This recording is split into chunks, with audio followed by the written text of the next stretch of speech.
I'm Richard Taylor from the Philosophy Department at Marquette University and the Catholic University of Leuven, where I'm a visiting professor in fall of 2014.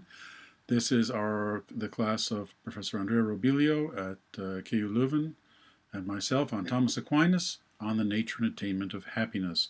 This is class number 9, and class number 9 concerns Aquinas' earliest consideration of ultimate human happiness in his commentary on the sentences, Book 4, Distinction 49, Question 2, Article 1. This is video 9b, and this concerns the arguments of the response in that article. The video 9a was in preparation for this, went through some preliminaries for understanding what's going on in this case. So let's proceed.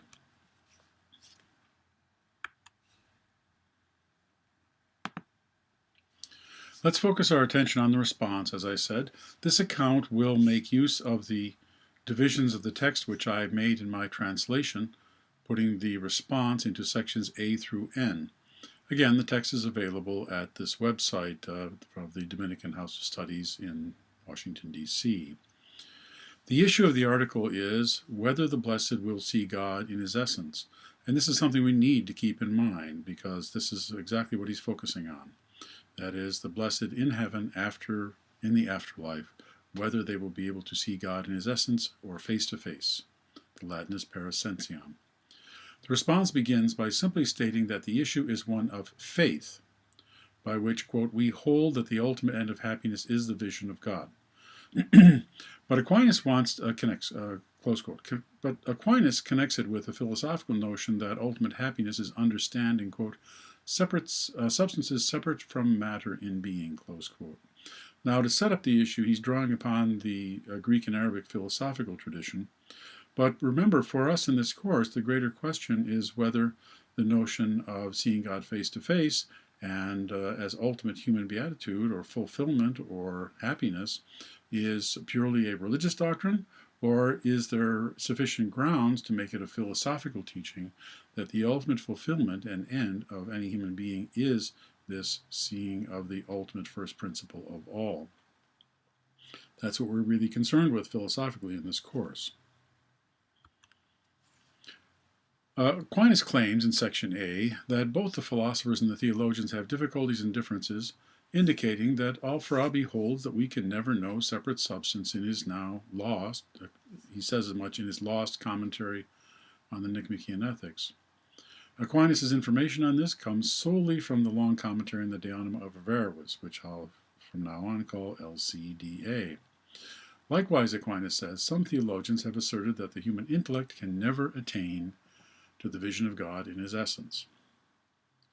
Now, the issue for Al-Farabi is complex and perhaps distorted by Averroes due to Averroes' own interests in the matter. I'm very suspicious in regard to this. At any rate, the point is that Al-Farabi is said to have been skeptical about the powers of human reason to reach understanding of separate substances. Rather, humans may have to be content with a less sure understanding of the universe and may not be able to attain to the highest level of certain knowledge in these matters. Now, what more does it involve? Well, then perhaps human beings cannot attain this full happiness. Perhaps human beings are of this world alone. My own inclination is to think that there's more going on here, and that perhaps Al-Farabi is being read out of context, since he certainly doesn't teach this sort of thing elsewhere in his works, to my knowledge anyway. So I'm very, very suspicious about this, but for now let's just work with what Aquinas had in front of him, and that is the remarks of Averroes that seem to say that Al-Farabi was skeptical about whether we can ever have some conjoining with higher separate substances with real knowledge of them, with that noetic identity that might bring happiness. Paragraph B, the great distance between creatures and the divine essence, or humans, and the separate substances is the cause of the negative view for philosophers as well as for theologians, Aquinas tells us. Given that knowledge requires a noetic identity of knower and known in the Aristotelian tradition, how could a created intellect come to know the uncreated essence of God? For this, he cites Chrysostom, Quote, for does the created somehow see the uncreated? Close quote.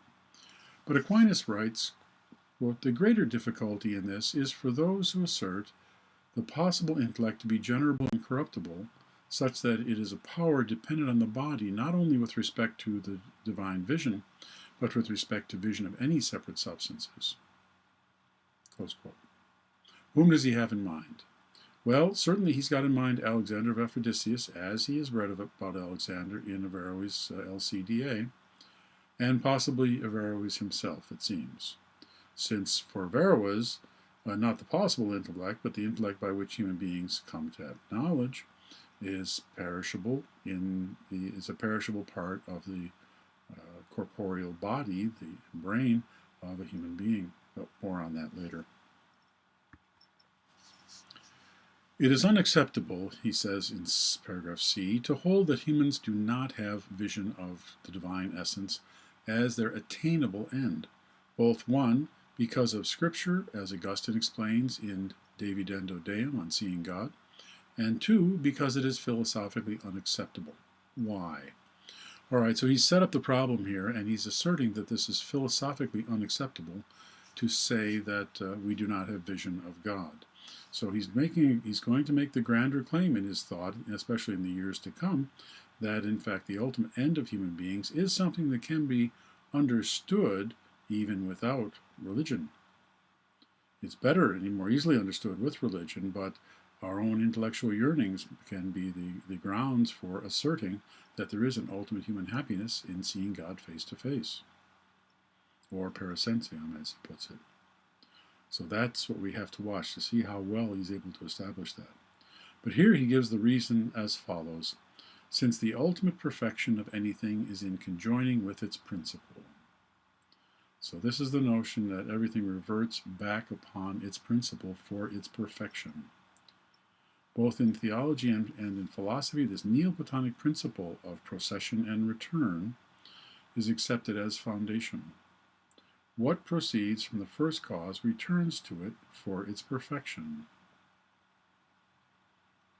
For Aquinas, this is God and God alone, this first cause to which all things return. For Al-Farabi, it is to rise to the level of the ancient intellect.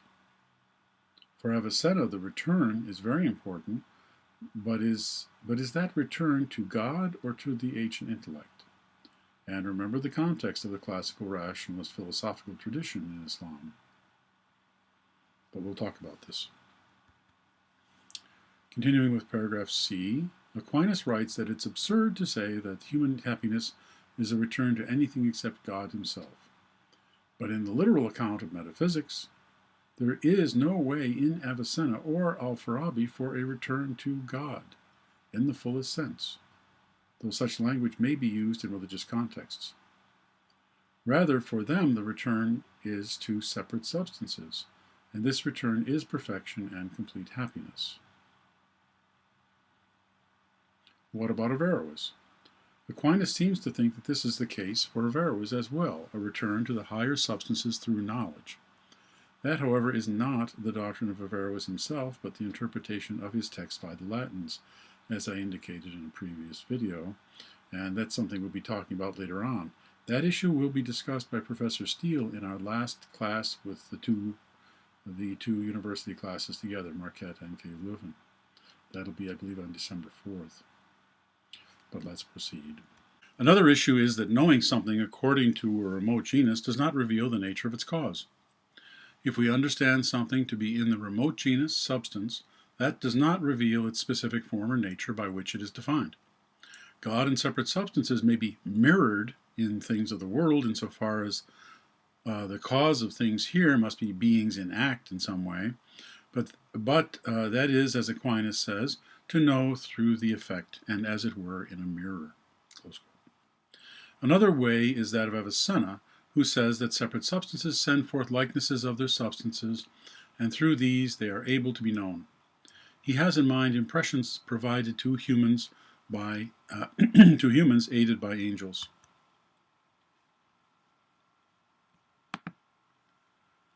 On this teaching in Avicenna, I recommend you see a recent article by Deborah Black, Cognoscere per Impressionem, Aquinas and the Avicennian account of knowing separate substances. This is in the American Catholic Philosophical Quarterly, with the reference given there. This article appeared in a special issue of the journal on Aquinas and the Arabic philosophical tradition. The problem is that, quote, that everything which is received in something is in the mode of the recipient, and that's from text J. And so the impression is a likeness of its cause, but apprehended in the limited mode of our own intellectual understanding. In the case of God, what would be known is an effect of God through a likeness in us. And later, he continues, quote, in this way it's evident that there is no likeness received in the created intellect by which God can in this way be understood, such that his essence is seen immediately. Hence also some asserting that the divine essence is seen only through this mode said that the essence itself is not seen, but some brightness, as if a ray of it. This is the notion that's set forward by in the Eastern tradition of God of the first principle being beyond all possible knowing, and all that is seen of God is some sort of brightness from God, and not the divine essence itself. Now, setting aside the other philosophers, Aquinas then reaches out to take from the Arabic and Greek traditions the model he thinks most suitable. He writes the following, quote, consequently, that mode is not sufficient for the divine vision we seek, and for this reason another mode should be taken, which also some philosophers have asserted, namely Alexander and Averroes, in the third book of the long commentary on the De Anima. I continue the quotation then. For since in any cognition there is some necessary form by which the thing is known or seen, that form by which the intellect is brought to seeing separate substances is not the quiddity which the intellect abstracts from composed things, as the first opinion said, nor is it some impression left by the separate substance in our intellect, as the second said. Rather, it is the separate substance itself which is conjoined to our intellect as form, so that it is what is understood here, and that by which it is understood. Close quote. So that's what Aquinas is after. He has to have the separate substance, or God, be what is conjoined to our intellect as form, insofar as it is that which is understood, namely in seeing the very face of God, and it's that which provides the enhancement of the human receptive powers to be able to see what otherwise transcends natural human powers. So, as I say here, that is, for what is needed here, a noetic identity of knower and known, those two other accounts are insufficient. And the object must be what elevates the intellect to understanding. Now, let's look very carefully at the last three paragraphs, L, M, N, of the response, and I want to look at them sentence by sentence. So, next, then, beginning M. And whatever is the case for other separate substances, nevertheless we must accept that mode in the vision of God in his essence, because by whatever other form our intellect is informed, it cannot be brought through that to the divine essence. That is, the vision of the essence of God must be absolutely without intermediary. It must be direct. He continues then in M. Indeed, it ought not to be understood as if the divine essence is the true form of our intellect, or that out of this and our intellect simply one thing is made, as in natural things made from natural form and matter. Close quote. That is, you shouldn't understand this as a human being being made into God, or made wholly one with God as composed with God. That would entail the loss of identity for the human being, and that's not what Aquinas is after here. He continues, rather it should be understood to come about because the relation of the divine essence to our intellect is as the relation of form to matter. Now, with regard to this notion of relation of form and matter, recall that form is perfection and actuality of matter.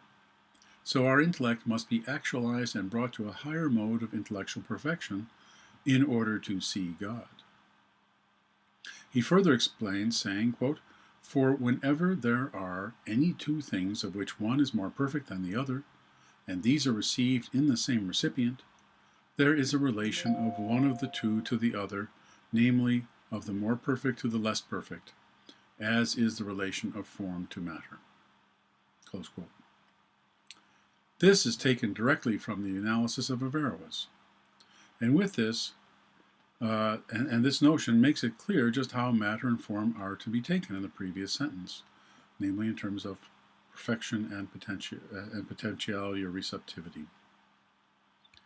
In Averroes, it's reasoned that the human soul, with its powers of imagination, cogitation, and memory, can be brought to greater perfection. That is, it is potentiality for greater actualization by something more perfect. The human soul is matter or potentiality for form or perfection to a higher degree. And so for Averroes, then, the agent intellect supervenes and raises the human intellectual understanding beyond what's possible just for the human being alone. Quote, we continue with Aquinas then. This is just as when light and color are received into the diaphanous medium, for which light is related to color as form to matter. Close quote. And again, we're continuing in M.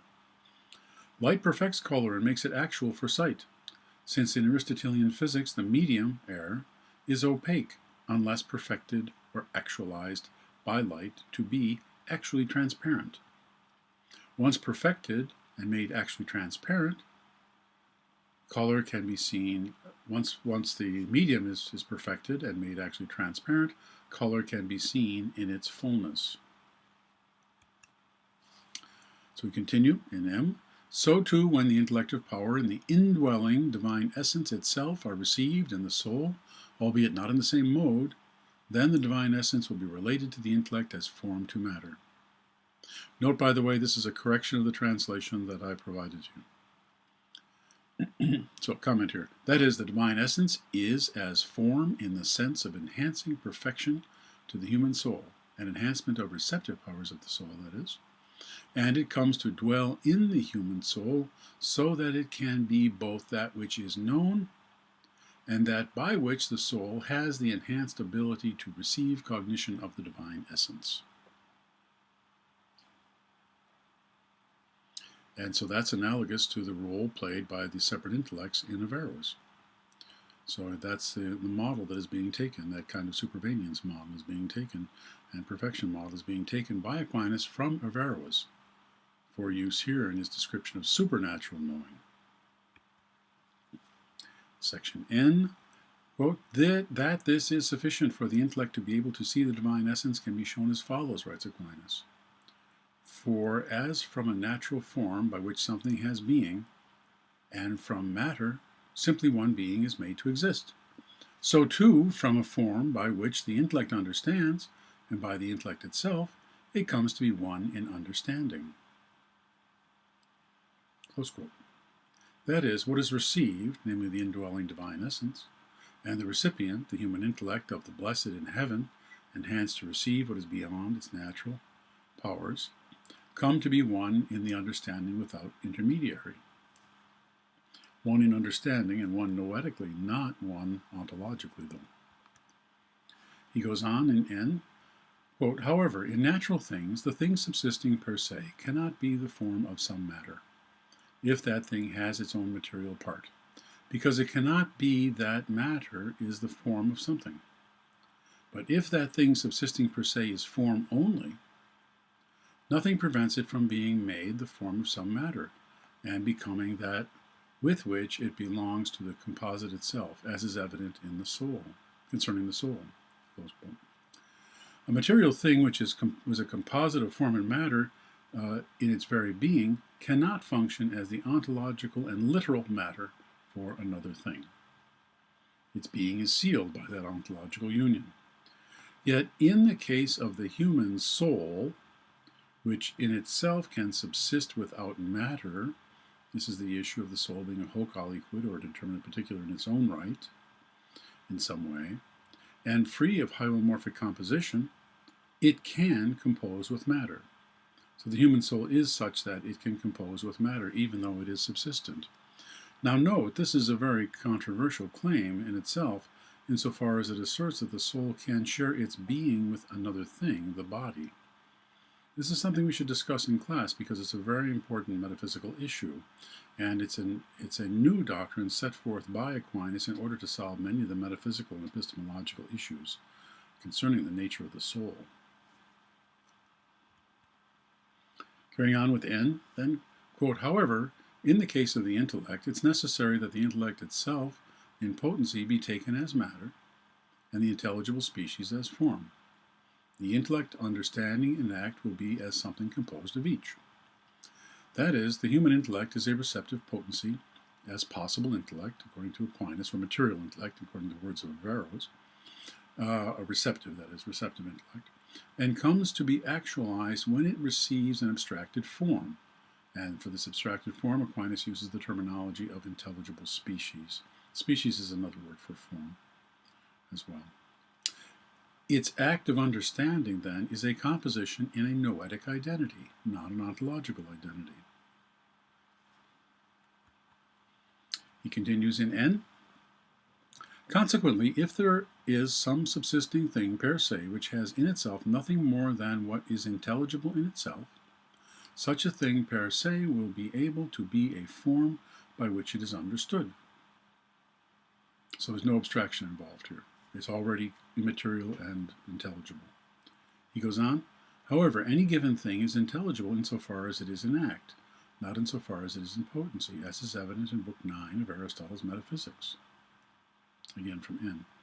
That is, if abstraction is not required and a thing is pure intelligible subsisting in its own right, that thing will be immediately intelligible in its own right, and thereby can be a form directly apprehended or understood by something that has the ability to understand such forms. Of course, this is immaterial and invisible, so it's not in our human natural knowing to immediately apprehend these, but it is possible through supernatural knowing.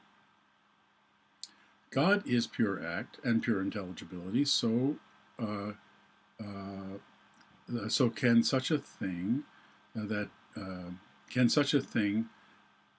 is such a thing that can be apprehended or understood without intermediary. So God is a thing such as this.